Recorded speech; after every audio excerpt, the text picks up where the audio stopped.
ما الفضل إلا لأهل العلم إنهم على الهدى لمن استهدى أجلاه. فافز بعلم ولا تطلب به بدلا فالناس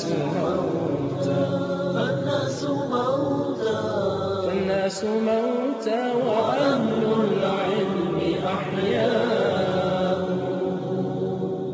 كلمات الراحلين. برنامج نعيش فيه مع مختارات من روائع الكلم لصفوة من علماء الأمة المتوفين في شتى بقاع العالم الإسلامي. بسم الله الرحمن الرحيم. هي ليست المرة الأولى التي يصرح فيها شارون أو رموز الكيان الصهيوني بالتهديد والعدوان والقتل، ثم بينفذوه على الميدان على الأرض كل يوم. ماذا بعد صار في السجعية وفي البريج كل يوم هم بدمروا منشآت وأشجار وغيره. يعني ما بيمشوا معنا سياسة الأرض المحروقة لكي يكسروا إرادة الشعب الفلسطيني، ولكن الحقيقة كانت هي العكس، أن إرادة العدو الإسرائيلي هي التي انكسرت، وهو الذي يفكر اليوم بكل جدية كيف يهرب من غزة، ويريد أن يقول للناس أنا لم أخرج من غزة منهزم بل خرجت أنا منتصر.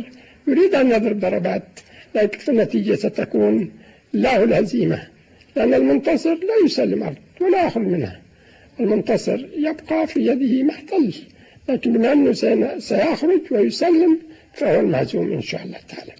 ولذلك هذه التهديدات لا تهمنا ولا تخيفنا، لأنه احنا طلاب شهادة، نطلب الشهادة، نطلبش الحياة الأبدية اللي بنطلبها، مش حياة الدنيا التافهة. عشان هيك لا نخاف من هذه التهديدات، بل تزيدنا قوة وإصرار على المشوار الطويل من أجل النصر والتحرير إن شاء الله. وكانت في حياتك لي عظات، وأنت اليوم أوعظ منك حيا.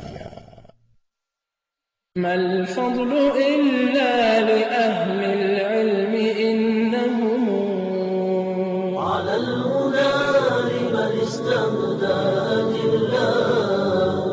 فافز بعلم ولا تطلب به بدلا فالناس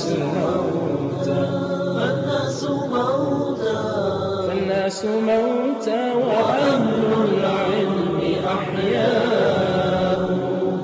كلمات الراحلين.